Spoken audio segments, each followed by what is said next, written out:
the first to know Nsem-Pii TV.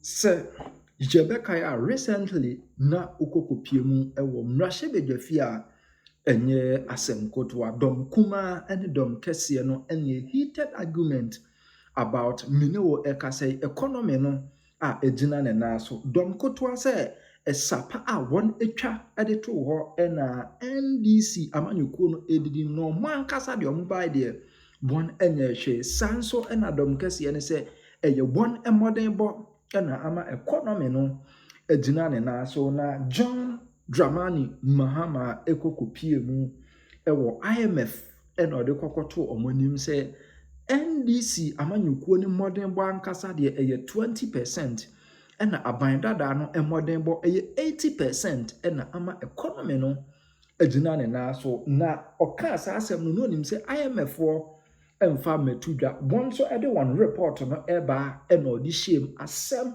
a John Dramani Mahama babekan nenso se oba abonten a no de aba betudwa se aban papa aban ewa bra onua enim se esapa NPP amanyuko ni twato ho ena ama economy no ejina ne naso na NDC amanyuko ne de bon enye bibi papa bia na de yenkan IMF report no kakra a John Dramani Mahama eko confess de chiro mo se aban papa no sa a onu etwa eto ho ena ama economy no ayeye.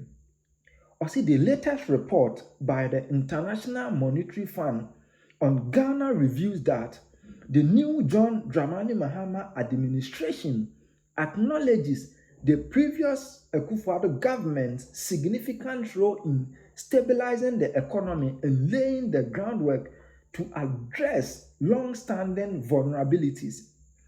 According to the IMF, the new government has expressed strong support for reforms under the ongoing IMF-supported program. The fund stated that the authorities, Mahama government, see the latter, Akufo-Addo government, as having played a key role in stabilizing the economy and in providing a credible anchor to address long-standing vulnerabilities and buttress confidence. This revelation comes just days after a heated exchange in Parliament between majority and minority members of Parliament over Ghana's recent economic gains, including declining inflation and a strengthening cedi. Into John Dramani Mahama editor IMF for enim se economy no a ejina ne na so chenchire nyina eye NPP amanyuko no modern bo na ama economy no ejina ne na so. Yeah. Me zizia headlines na mema. Me too. Number 1, me nua Dr. Tuforsen finance minister. On kai say ne the wa osi kasa ne the wa osi ko no. Ye hunu bi pen. On tonipo. Amamu a me nua Azuma kan sembi. O say dey. The ama politicians ye hu ye hi na ya man yosem ye bre na se ne say ye kasa ye kafa ye hu no egu ye hu animu ase since say pagya man enye man esay man 2 kware asemo kan ye say mayen price niema wo dollar mu bio no ne budget no mu dollar wo. Oh sir. Yes, in fact, and he begins his budget in a way if he say it divides than unite. What we met, that's how he starts. Counter principle. Mipacho. Yeah, Kwame, this is his mid-year budget review, not his maiden budget. What we met, and you see, it's a refrain, Dr. Koboy. This is what Finance Minister Oforiata, any Nyami Penny, Dr. Amin Adam. These were the things they were doing, always linking to the past, who should be left to die in the cemetery. Needless. I agree. Now, so man, it's cheap politics, and I'll tell you why. It's not sustainable. Ebinisa no pay making. Now you're coding Komobia. Now I can't send you so on ma. Why a serious indictment on the last regime. Now I expect the finance minister, former finance minister, Minia Penny, Dr. Amin Adam, ene na omo no mu ye adwuma me nua ba abna asare osei ene osasare ene wonum edi dwuma e wo honum no nyina no to come and address those serious allegations there. Sa gold for oil kwame wo kwa gigi so ha o say ye sham hey seriously no yen contempo ansida azan kwame asema na say yan pampa say azan de ne ehu ka ne ade abiba mu no nyina no esese nipa mi no bi ebi ya no nti asemo a emu edu a esese abandada no mu fo no omu ba be ya no eni to me ka se ne nsam kan no obe esese ohwe ni ye na me ni aka sem bi ma usomu ghost names. Challenge, how many times have you not discussed this subject? From my early days as a journalist. Make my president could fall by the same thing. A big issue set on mine. You be doing come. I'm tied to question via Dr. Kobo Busaye. But a nye ghost names no one issue no. One of my boy paya niema Emma or mine no boka your friend judgment debt.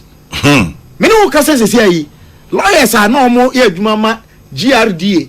Ghana Railway Development Authority. Yeah.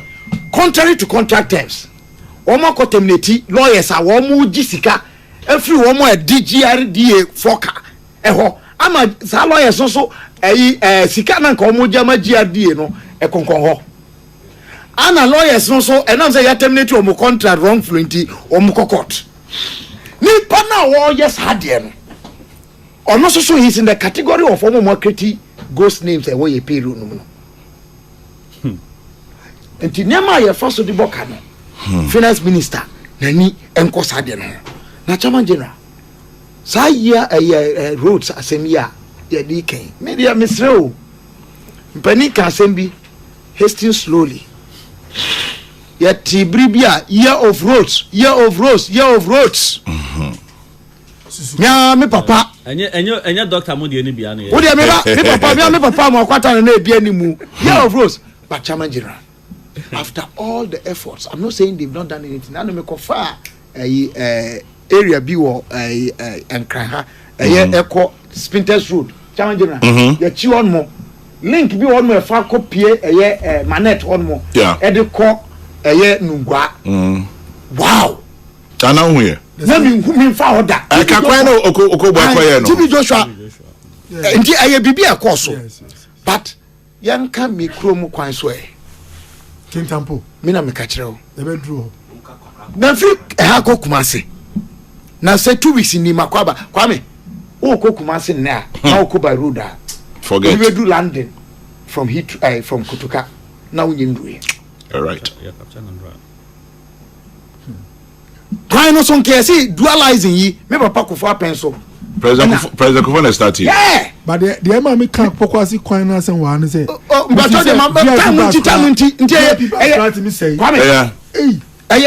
A big issue na. A big bass is here omo aye adom omo fa so ko ban. Omo su da bia.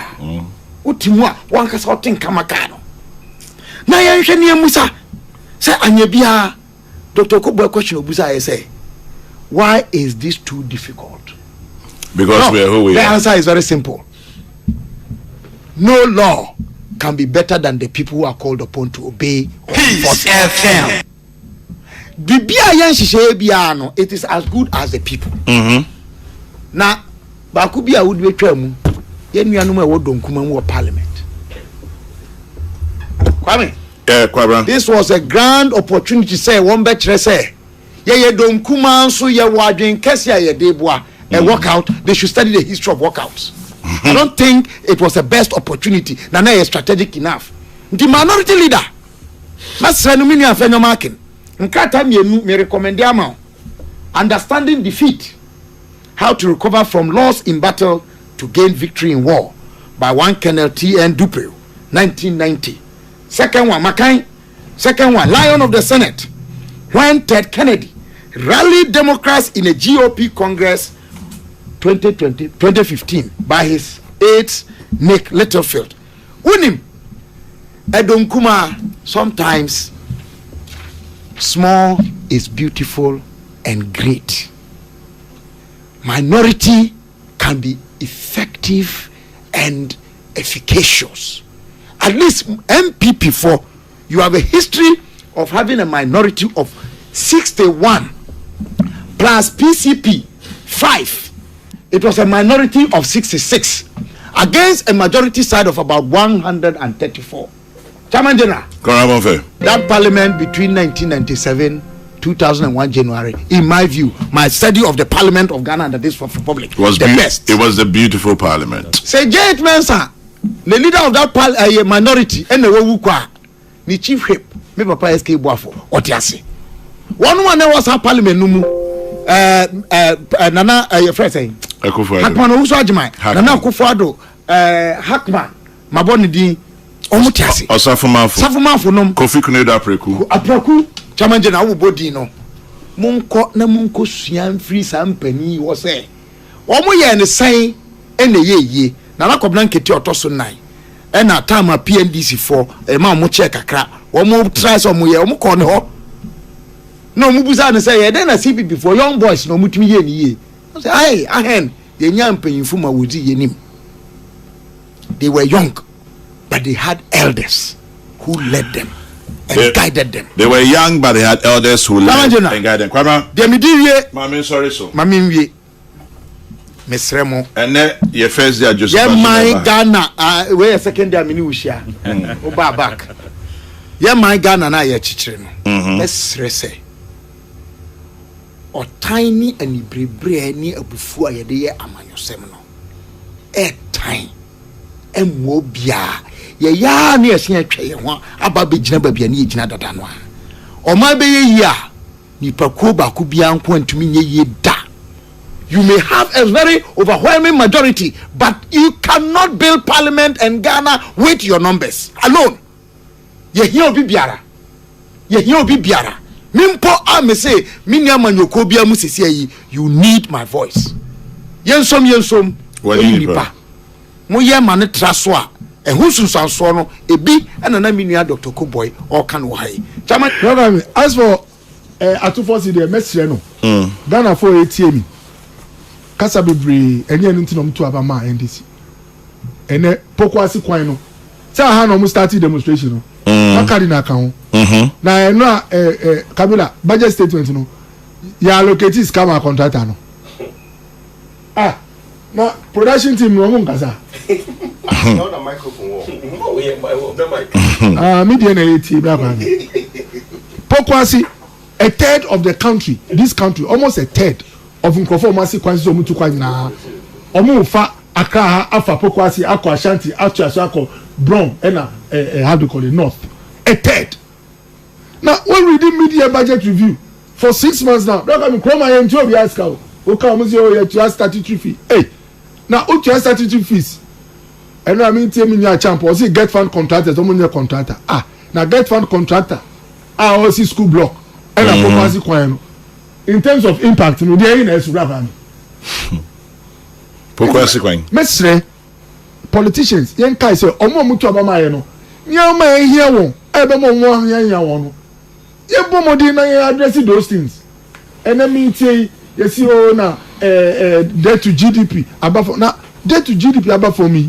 Can of for cry say be professor no kwan say issues one. Ono kra ye juma din e ma debt to GDP na above for. I mean antasu yebi. Pokwasi Kwanyino ekosi sen weapon ekosi sen dey try obi anyway yeah now every country say country no economic activity niam be koyi ama omomuti oman no mu omuni agea major highways kwan kese a every capital city no echo the rest of the country no e was a welcome yenye ni ye kakra now Pokwasi emu achoki uye waju se won kokumasi na nso le say die ukodo e wo voter region u form to way na onim na uye say die u Titi brothers u pan wo pera kwa me hoso chese won nya kra enkoye kwan na ye ho no contractor no anopo isi otie ya makabia ma eno so hwe nkoso e ka me na uye waju say vote am fa ene u ko Cape Coast hey upakaso aho na uko sisa wini ba stretch ni so crazy and also crazy enti ena ye kasai major projects enunti Ghana for share omu tuba ma NDC no you are reading media budget review ukosha sabi ye hu de ekoso la general hospital MPP are buying because bilateral agreement loan INDC la general you started debt exchange in Nsem-Pii huntino honorable la general mu soja eja no ye di e soja tu yechi ena la general o ena nipe ewu ena la general ena Akufo-Addo MPP bakam ema nana MPP abansi okay loan sikamba ntino ya ye be use government of Ghana taxes e dey atia contract and certificate bakam at least we call office for last 6 months 2 certificates are contract and raise here no we pay into usha na oye ejuma e na yan kasa contract and bakam offer is legal or the breakfast ejuma on farm and then OD breakfast bakam first no omudidi wo site say is legal e na odidi na the ha me kra ni say workers odi ejuma boys omu fit person ngwala bebre omu team mama is the hope omu nyina ko saline e mo so omu tu ye bra and na ka so omu nyina wo fie on say o ye politician na ye de tumi mawo na wanye lucky na wadwe ye so ho efe internet di ma wa enche na wa start kofi ba wo sa na etu ye ebi na ye mo no da kwa mi na politicians bi ni meduane omudi aye na sa ka ho obi akwa mi say onim say miri na ye juma wenti I say me half journalist half journalist income MPP original chairman so say half journalist onim eduane na eduru omudi adi aye ni nwa aye no nti se sia ya pam na free ahimfie oba ye sansu ban na no de di enti workers na mo ye juma la journal nyina ya kasa yi omo nyina wo fie omo tie first omo tie ya omo tie from side se omo ofie na omo tie na enya akra efia kwanta because omo ultramodern hospital the past administration start here Kabila if you see the designs and the physical works over there now wow ultramodern facility I be more giving more workers in ama and na yakasa yi omo nyina ofie na enya efia kwanta ugo PG enra efia kwanta ya kan ho asem na enya asem aye kaneka eko asem na asem ni say sama mo musika nti na mo nyina tete fie enti asem ni say asem mo bodi ni say mo chiawo ana mo discover na nchia di anka ko bo mi kwa me chiawo am nkitatu ena ye ka say workers nyina e wo fie uko PG ya yes 500 bed facility worth over $380 million Camila and then no contractor no it's an officer or share your friend say money show we or share no online or social media contractor I also 500 bed facility with a staff strength of over 500 obi akofie o your politician na e ma otumia we mu na immediately here sure say dey na obeya fa ho hey welcome to general one ofri pram eba volta eko ashanti eko drubinduri almost every part of this country I infunyanya hope say hey hospital abayi there omumba aba benye ejuma in fact conservative estimates show that at general one the 90 plus facilities are yes, it was going to create minimum 65,000 jobs